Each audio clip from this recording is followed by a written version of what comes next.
Okay, this is another bedding area location. Basically, earlier on a different video, we showed you this tree here, where you had marsh over here, river makes a bend. That was a white oak tree. There was a couple scrapes right there.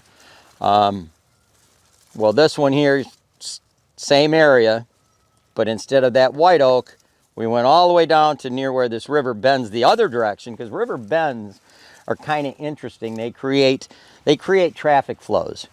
And now this dark spot, I cut this off a little ironwood tree. This little dark spot right there, that's the actual location, that's the actual tree. I'm going to get up in that tree in a minute because it's got a pretty severe lean to it, and you'll be able to see how you work a lean in a tree with a saddle. But anyway, you got bedding area down here, bedding area up here. That briar area that used to be a pine grove was right here. So I've got a tree on each corner where the rivers bend. Because right here, where that pine plantation used to be, there's pretty much a hard line separating that, which is now all briars, from this bedding area over here between that edge and the river. So deer bed there.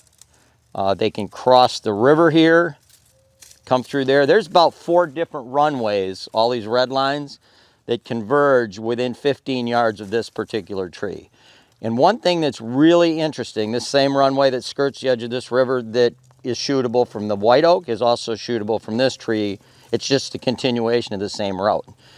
And there's also a major runway coming out of the briars, coming right into here. And the reason there's such an influx of activity right at this location, right at this tree, is because this is a major river crossing right there where that red line is across that blue. And the reason being, anytime a river makes a bend, it's deep. Then the river widens out right through here and it makes another hard bend, so it's deep here. So this is actually what I consider a river pinch point. Deer know where river pinch points are. They know where they can cross without having to swim. And deer can cross right here and walk across it. I can enter, typically my entry or my exit, depending on morning or evening, is across that same exact location with hip boots. So I can cross that with hip boots relatively easy, so it's no problem for a deer to cross. And basically what you see is, because on corners they're deeper, and then in this flat area, the river widens out considerably wider, and it's really shallow. It's about probably 18 inches deep. And it's really interesting because the river's real narrow here. It's real narrow here, but it's deep. And this here widens out. It's probably twice as wide. And when it gets wider, obviously the riverbed is going to be shallower. So I'm going to get up in the tree and kind of explain. But as you can see, everything in here is bedding. I am a huge, huge bedding area guy. In my opinion, people that don't hunt bedding areas are making a major mistake if it's on a small parcel of property. Because if you don't go in and strategically hunt those bedding areas during the rut phases when bucks are actually moving, some during daylight hours because their testosterone levels are rising, you're making a big mistake. Because if you leave those bucks in there and you just hunt the peripheral edges like crop field edges and stuff like that, basically there's an excellent chance you're not going to get a shot at those bucks, because they don't usually come out of those bedding areas during daylight, even though they're moving in them during daylight hours. And then during the rut phases, when the main rut comes, which is typically during gun season in most states, there's an excellent chance that bucks are going to get shot with a gun on somebody else's bordering property. So by not strategically hunting the interiors of bedding areas, when I say strategically, typically they're all day sits. You want to be in your tree an hour and a half before daylight. You want to sit all day and don't leave your spot until about a half hour after dark. That way you're not spooking anything with your entry, and you're not spooking anything with your exit. Because by the time you leave the half hour after dark, they're going to be gone. And when you get there an hour and a half before daylight and you're quiet and in your tree an hour and a half before daylight, you're in that tree well before they're going to come into the bedding area, which is typically going to be a half hour to 40 minutes before daylight. They'll start moving into the bedding area. So not strategically hunting in bedding areas is a major, major mistake if you're pursuing mature bucks. Okay, I want you to notice when I was talking about the river, how rivers get deeper and shallower. Notice how we're right on that bend. Notice how narrow this river is right here? There's the same amount of water running through here that there is throughout the rest of the river. So anytime it's narrow, it's going to be deeper. Now you walk over here, follow me with the camera.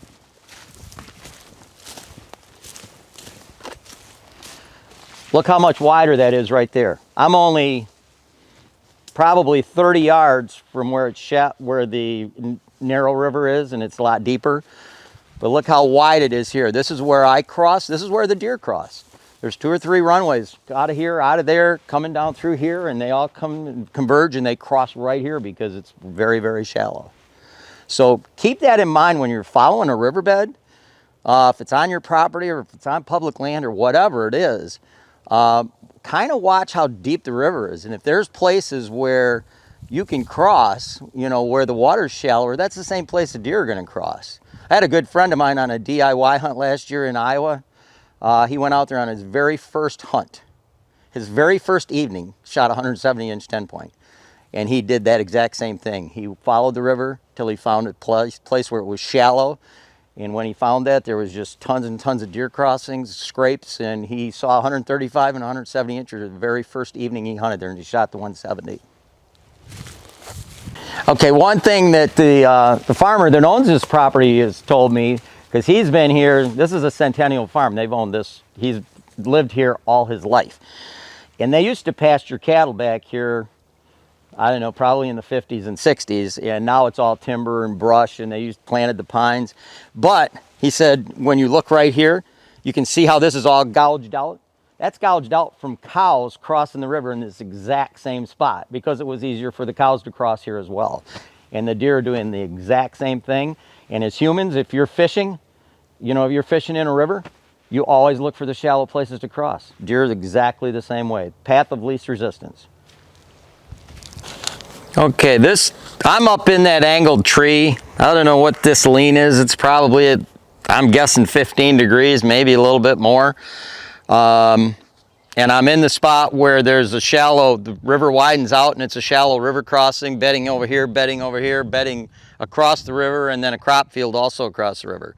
So this here is another transition dump basically, because you got transition zone between the pines over here and the what are now briars, this bedding area over here, bedding area over there, bedding area over there. Everything kind of comes together right here and also on that other bend where that other oak was. But I had to prep this leaning tree, and I know there's a lot of people that wonder how you hunt out of a leaning tree. Well, this is how you do it. You always get on the side of the tree as though you're on a ladder facing away from you. And in reality, hunting out of a leaning tree is way more comfortable than hunting out of any other tree, because you can basically just lean against the tree and fall asleep if you get here an hour and a half before daylight, which this is typically one of those types of trees. And typically when I kind of nod off, I'll wrap my arms around the actual lead, which this is the lead, and I'll put my head on here and just kind of go to sleep. And typically I'd wrap my arms around it because once in a while you jerk, you know, when you're sleeping, and you just nod, you kind of jump. So this way you're kind of locked into the lead with your arms wrapped around it. You can't, you know, if you're out here and you do that, you could, you know, you're not going to fall out of the saddle, but you could definitely slide over to the side and go upside down, which is not cool. You could still get hurt doing that. So anyway, on a leaning tree, very important. When you're on a leaning tree, now I can't swing around to the back side of this tree. And on any leaning tree that leans this much, you rarely can get to the back side. So you're not going to have 360, but you're probably going to have 270. I can swing here and I can shoot over here, so I can shoot from that angle. This is my primary shooting area right here. I've got about a 90-degree zone where I'm physically going to get a shot, and I did shoot a book buck out of this tree 2 years ago. So I've got, this is my kill zone. This is my prospective kill zone, but I can still shoot over here. Anytime I'm hunting out of a leaning tree, I always, on the side of my tree, for me moving around this way, I always put a step, something to grab where I've got a good handhold, and then I can shoot back over into here. So I've basically got I wouldn't even say 270. I've probably got about I'd say a 210 degree shooting distance. But keep in mind, out of a tree that leans like this, you can't put a hang on in this tree. There is no way. A ladder stand probably wouldn't be too good in this tree because the tree is so disfigured at the base. So on a leaning tree, it's super, super simple to shoot in a lot of areas, and it's more comfortable than hunting a straight trunk tree. It's also much easier to climb because basically when you put your steps up the tree, you're climbing it just as you would a ladder. Now, a lot of times crooked trees like this, and I don't think you can see the base of it from there, but it's got a big kink on the side. So this tree here might even be a little bit big diameter for a lot of sticks, because sticks, the straps aren't that big around. So a tree like this is spiked because the farmer let me do it, but a tree like this, you'd usually want to use some form of screw-in steps because then the tree diameter doesn't matter. He let me spike it on this particular tree. And it's really, really comfortable, super simple.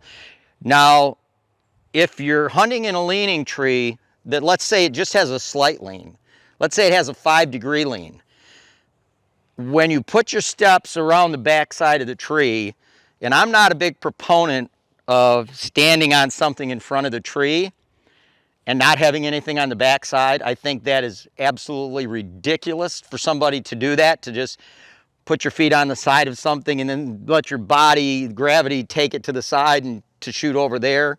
I'm a big proponent of steps because I like to keep my body profile tight to the tree so it's going to be less apt to get picked. But when you're in a tree that has a slight lean, or even if you're in a bigger diameter tree and you want the steps to go around to the back side, you have to raise your steps up higher. So on a straight trunk tree and it's big, your steps in the back should come up about 1.5 to 2 inches higher each step until you get around to the total back side. On a leaning tree, you want your steps to be parallel to the ground, not perpendicular to the tree. Perpendicular would be like this. They need to be parallel to the ground, because when you do swing around to the backside, I can't because I got that there, otherwise I could swing farther. When you do swing around to the backside, as your rope wraps around the tree, it lifts your body up, and by the steps being up another 1.5 to 2 inches per step, it makes up for that difference. When the lead strap actually lifts your body up, it makes up for that difference. And I should have said this on this hard leaning tree. Even if this branch were not here, I could not swing around to the back side, because once you get around so far, gravity just takes over and it just wants to pull your body around and you'd just be hanging there. So you can't, on a tree with this severe of a lean, you can't shoot 360. It's almost impossible. You'd have to be one of the flying Walendas to do that. But anyway, this here's a severe leaning tree. This is how it's hunted, and it's actually pretty simple. I prefer hunting leaning trees, especially when I got pretty much a destination area where my shot's going to be. And this tree here's just got the perfect lean for where I need to shoot. You know, I'm not going to have to move at all. My bow's hanging right here. My pack's hanging over here. I got a pack holder. My shot's going to be right here. So my kill zone's dead nuts, and everything's coming from this direction, so I got the tree as a blocker. Great spot. And the first year I prepped this tree, there was some scrapes right here where the deer are crossing the river. There was 2 scrapes, and I shot a nice 9-point, a book 9-point, the very first time I hunted this tree, actually.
Okay, this here's a tree that I've got it tacked because the camera guy's standing in a in a short crop field right now, or in a crop field. And this is my entry. On one of the other videos I showed I had some trees next to the river back in the swamp on the other side where it's really shallow where they cross. Well, this is my entry to that.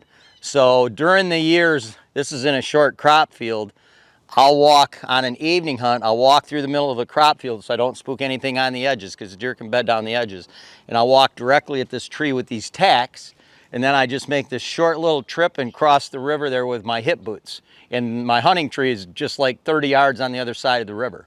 So because that's all bedding area back over into there, I'm not spooking anything with my entry for an evening hunt.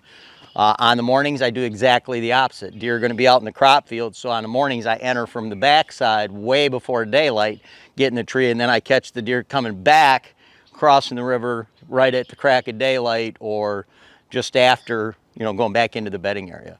So I got the tacks here to mark my location so I can easily find it while I'm walking through the field from a distance. Thanks for watching another episode of Eberhart Outdoors, and please like and subscribe.